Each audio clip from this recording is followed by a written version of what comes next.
here's my key. Senator Barbara Boxer spends too much.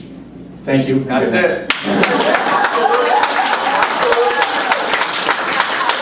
It wins. It wins. I'm going to say one thing else too, and that is Senator Barbara Boxer voted against going to war when Saddam Hussein invaded Kuwait. That's right. Okay, those are the two things. One, she spends too much. I served 9 years in the United States House of Representatives, 4 of them when she was in the House with me, and 5 when she'd gone over to the Senate. I'm the only candidate, as a result, who can actually point to a report card, whether it's Concord Coalition, Citizens Against Government Waste, National Taxpayers Union Foundation, you pick it, the contrast is just wonderful. And nationally, and importantly, in California, we know the problem is a government that spends too much, that is too big. So, here's the report card. They had numeric grades, I'll spare you those. The alphabetic grades, A, B, sorry, A minus A, F, F, F, F, F. Always a professor. Yeah. I was thinking maybe incomplete for Barbara. Yeah. She got F's. Second, and perhaps the most telling of all, I was in 5 Congresses, so 9 years, 5 Congresses.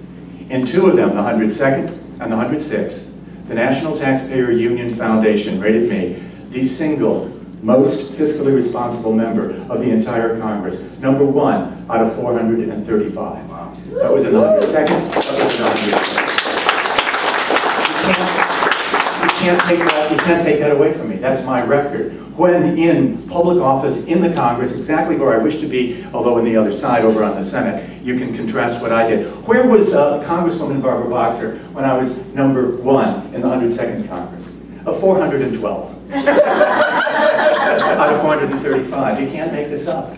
And when I came back and I was in the Congress and she was in the Senate now, and I was #1, she was 95 out of 100 senators. So Barbara Boxer spends too much. It just works. And I can contrast with her and I can put that out, and a dozen other arguments will drop away because that one is compelling. You can then, of course, and we will in the fall campaign, just make a list that goes until the end of time of the things that she supported to spend your money on. Oh, yeah. Borrowing from our children to do so, or from China to do so. So, #1 argument, and the winner in this most important battle is the size of the deficit, the size of spending, the size of federal government. Move just for a second over with me to the time when I was in Congress and Saddam Hussein invaded Kuwait. He invaded Kuwait and claimed that he was going to annex it. President Bush went to Congress, to his great credit, and asked for authority, recognizing that the Constitution gives the declaration of war authority to the Congress. I was proud of him for doing that, and asked for a vote of yes. I voted yes. My district included one of the most heavily populated pacifist groups in the country. In fact, it was the only time I ever had death threats. Was when I voted yes to go to war to expel Saddam Hussein from Kuwait. Don't you like how the peaceniks are the ones that give you the death threats? Yeah, the pacifists. I'm telling you, all day. Yeah, that's absolutely right. Yeah, I guess I'm against violence except against a Republican who wants to go to war. So Congresswoman Barbara Boxer voted no, and that's bad enough. Saddam Hussein then is sending missiles into Israel and into Saudi Arabia, where the United States troops. And Congresswoman Boxer calls for a pause for peace. A pause for peace. I was on the Ron Owens show. I heard her, then I went on. It was a very clear contrast. We now know that Saddam Hussein was targeting his Scud missiles. He wasn't very sophisticated technologically. They kind of had a set distance they could go.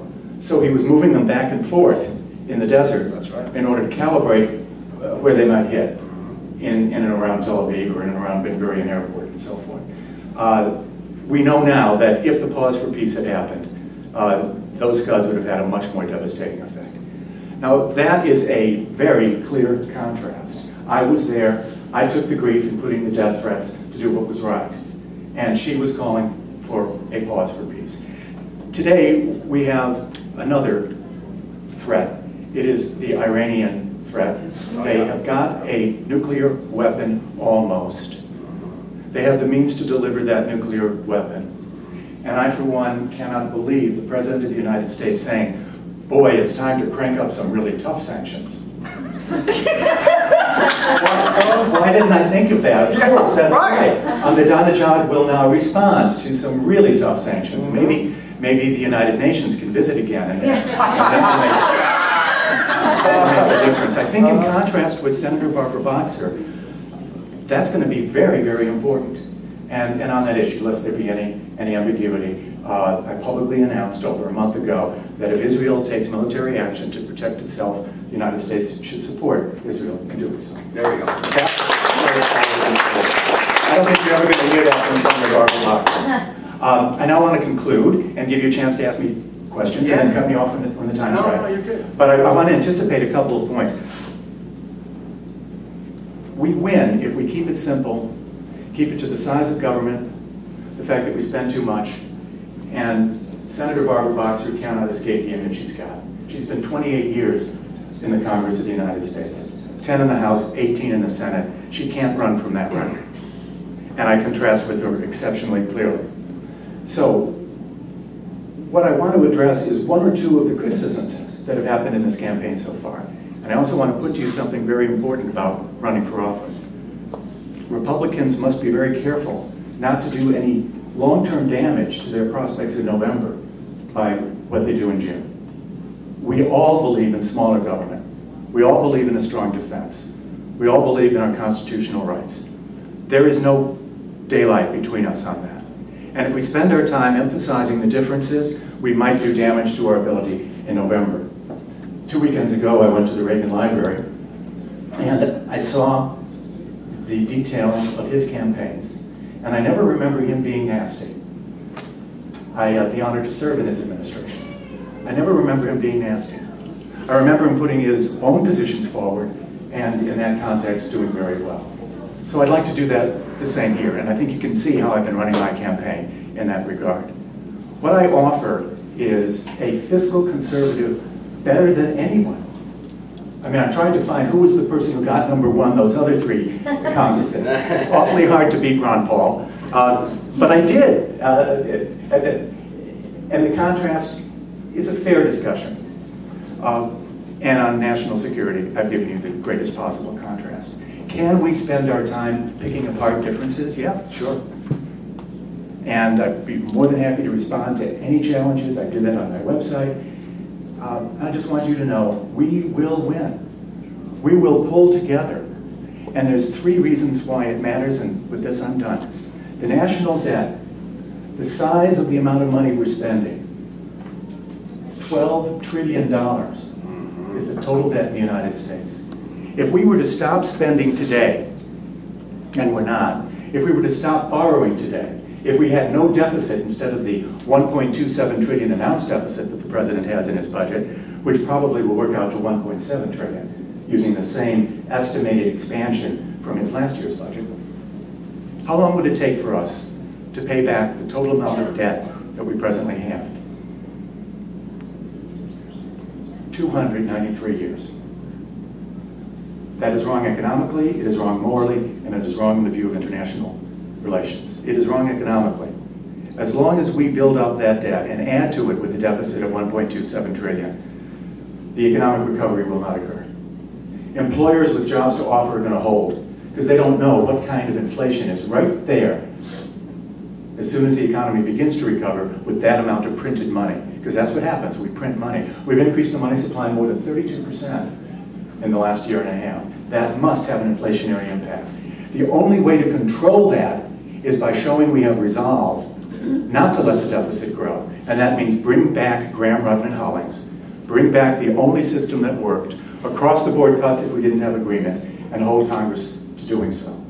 And incidentally, elect members of Congress who happen to be #1 by the National Taxpayer Union. Yes. #2, the moral side. It's just not fair to our children. Right. Every generation in America has given to the next generation a better country. And financially, at least, we're in risk of breaking that promise. We're spending their money. That's wrong. That's not what Americans want to do. We overspent, and there were Republicans who were overspending as well as Democrats. And that's the truth.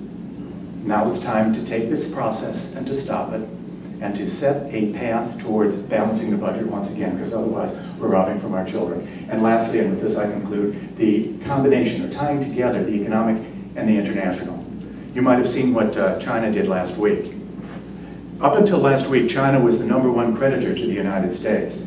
A year and a half ago, foreign creditors went above domestic creditors, so that we now owe money to foreign individuals and countries than we do to our own citizens.